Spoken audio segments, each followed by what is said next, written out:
আসসালামু আলাইকুম প্রিয় শিক্ষার্থীরা, আশা করি সবাই ভালো আছো। নতুন কারিকুলাম পরিবর্তন হবে, কবে হবে পরিবর্তন? পুরনো কারিকুলাম আসবে কি?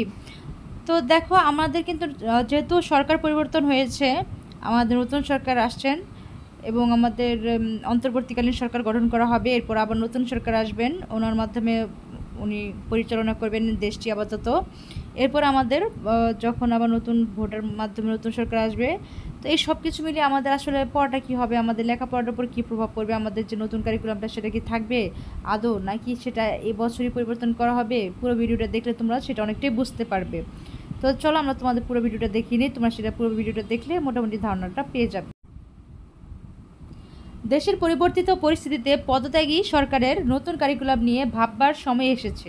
এই কারিকুলাম শিক্ষা ব্যবস্থাকে নতুন কিছু দিতে তো পারেনি, বরং যেটুকু লেখাপড়া ছিল তাও শেষ হয়ে গেছে। এটা আসলে সংবাদপত্র থেকে আমি তোমাদেরকে সেটা সাংবাদিক এখানে আলোচনা হচ্ছিল, সেখান থেকে আমি তোমাদেরকে এটা আলোচনা উঠেছে, সেখান থেকে আমি তোমাদের সংগ্রহ করে তোমাদেরকে বলার চেষ্টা করছি, জানানোর চেষ্টা করছি। তোমরা অনেকেই জিজ্ঞাসা করেছো নতুন কারিকুলাম কি পরিবর্তন হবে, তাই আমি আজকে ভিডিওটা তৈরি করা। এই কারিকুলাম প্রণয়নে সবচেয়ে বেশি সক্রিয় ছিল জাতীয় শিক্ষাক্রম ও পাঠ্যপুস্তক বোর্ড। কেউ তাদের বলেনি যে কারিকুলাম পরিবর্তন করতে হবে, ঠিক আছে? তো দেখো, এমনটি নয় যে দেশে ডাক্তার, শিক্ষক, প্রকৌশলী তৈরি হচ্ছিল না। এমনও নয় যে বিদেশে উচ্চশিক্ষা নিতে শিক্ষার্থীরা যেতে পারছিলেন না। শিক্ষা যেভাবে চলছিল তার চেয়ে ভালো মানের শিক্ষা নিশ্চিত করার জন্য দরকার ছিল ভালো শিক্ষক নিয়োগ দেওয়া, তাদের ভালো বেতন দেওয়া, মানসম্পন্ন প্রশিক্ষণ দেওয়া। আরও প্রয়োজন ছিল স্কুল কলেজ থেকে অযোগ্য ও অব্যবস্থাপনা, যে ব্যবস্থাপনাগুলো ভালো না, সেসব কমিটির অপসারণ ও প্রশাসনিক হয়রানি থামানো। কিন্তু তা না করে প্রতিনিয়ত শিক্ষার উন্নয়নের নামে যা করা হয়েছে তা শিক্ষার আরও পতন ঘটেছে। এর প্রমাণ যে কোনো সময় দেশের বিদ্যালয়গুলো ঘুরে আসলে দেখতে পাবেন। যেহেতু আসলে কোটা আন্দোলনটা হয়েছিল মেধার ওপর ভিত্তি করে চাকরি দেওয়া হবে, কোটা এই আন্দোলনের মূল ভিত্তি ছিল। তো এখন যদি মেধায় আমরা না অর্জন করতে পারি শিখে, সেখানে কিন্তু আমাদের সমস্যাটা হতে পারে। এই বিষয়টা আসলে এখানে আলোচনা করা হচ্ছে। শুধু জনপ্রিয়তার মোহে অনবরত নতুন নতুন সিদ্ধান্ত দিয়ে গেছে বিদায়ী সরকার। কোনো শিক্ষার্থী এসএসসি পরীক্ষা 1 বা 2 বিষয়ে অনুত্তীর্ণ হলেও তাকে একাদশ শ্রেণীতে ভর্তির সুযোগ রাখা হয়েছে। কেউ কেউ বলেছে যে 2025 খ্রিস্টাব্দে মাধ্যমিক স্তর পর্যন্ত নতুন শিক্ষাক্রম বাস্তবায়ন ও মূল্যায়নের পর বোঝা যাবে চ্যালেঞ্জ মোকাবিলায় সেটি কতটা সফল। কিন্তু সে পর্যন্ত পুরো ব্যবস্থার মধ্যে যত শিক্ষার্থী আছেন তারা মহা ক্ষতিগ্রস্ত হলে তার দায় কে নেবে?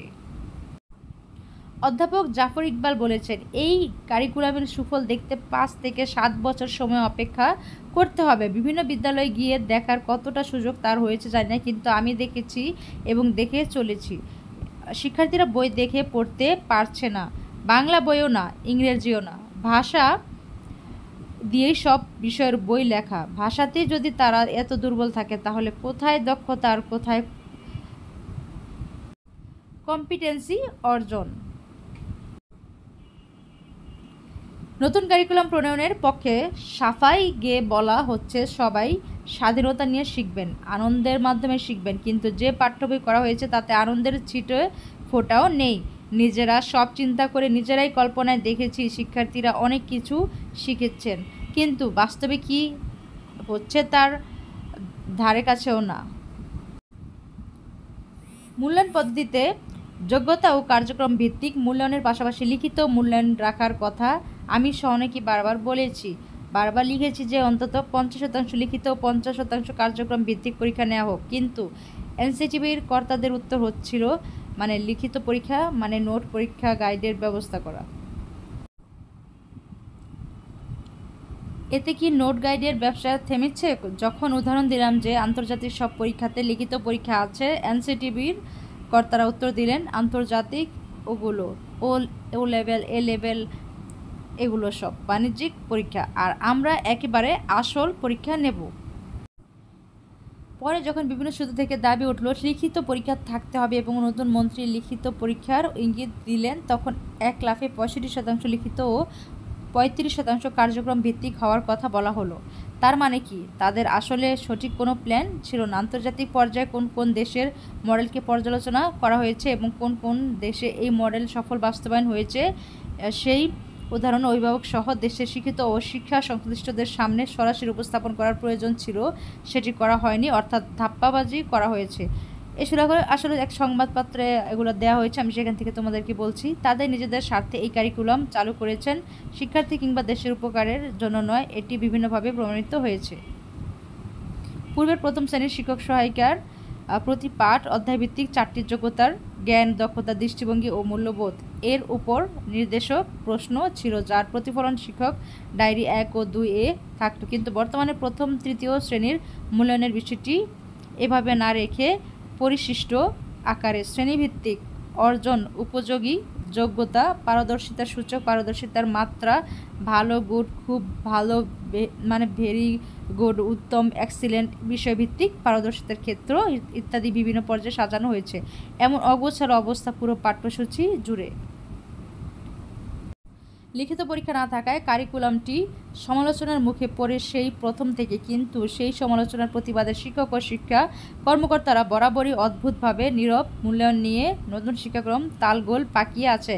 শিক্ষার্থী, শিক্ষক, অভিভাবক ও বিদ্যালয়ের সবাই এক অস্পষ্টতা ও ধোঁয়াশার মধ্যে আছেন। এই শিক্ষাক্রমে মূল্যায়নের জন্য 8টি উপকরণ রাখার সিদ্ধান্ত ছিল, যেমন কুইজ, প্রতিবেদন উপস্থাপন, প্রশ্নোত্তর, ব্যবহারিক সমূল্যায়ন ও সহপাঠী মূল্যায়ন ও প্রতিবেশী মূল্যায়ন। অর্থাৎ প্রশ্নোত্তর পর্বের নাম দিয়ে লিখিত পরীক্ষাও ছিল। কিন্তু গত 2 বছরে কিছু অতি উৎসাহী কর্মকর্তা সাবেক শিক্ষামন্ত্রীকে দীপুমণি খুশি রাখতে গিয়ে 8টি অংশের মধ্যেই মাত্র কুইজ, প্রতিবেদন উপস্থাপন রেখে বাকি 5টিকে বাদ দিয়ে দেন। এর ফলে মূল্যায়ন থেকে হাতে কলমের পরীক্ষা বাদ পড়ে যায়। আমরা যারা শিক্ষা নিয়ে মাঠে কাজ করি, শিক্ষা বিষয়ে চিন্তা ভাবনা করি, বারবার বলে আসছি কারিকুলাম লিখিতভাবে খুবই ভালো, কিন্তু বাস্তবের সাথে এর মিল অনেক কম। এই কারিকুলামকে অর্থবহ করতে হলে কমপক্ষে 50% লিখিত পরীক্ষা থাকতেই হবে।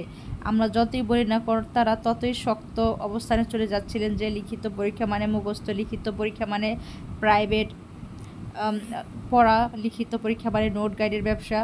তো আশা করি এখানে বলা হচ্ছে যে আমাদের নতুন কারিকুলাম চেঞ্জ হতে পারে, কিন্তু এখানে আসলে সেই সমস্যাগুলো তুলে ধরা হয়েছে যে কি সমস্যা নতুন কারিকুলাম, এটা নিয়ে আমাদের আসলে চেঞ্জ হতে পারে। যেহেতু আমাদের ছাত্র সমাজ বলেছে আমাদের শিক্ষা কারিকুলাম, যে আমাদের নতুন কারিকুলাম এগুলো আরও ভালো করে বাস্তবায়ন করতে হবে, তাই হয়তোবা আমাদের এগুলো চেঞ্জ করতে পারে, হয়তোবা না চেঞ্জ হবে, কারণ অনেক কিছু আমাদের চেঞ্জ হতে পারে।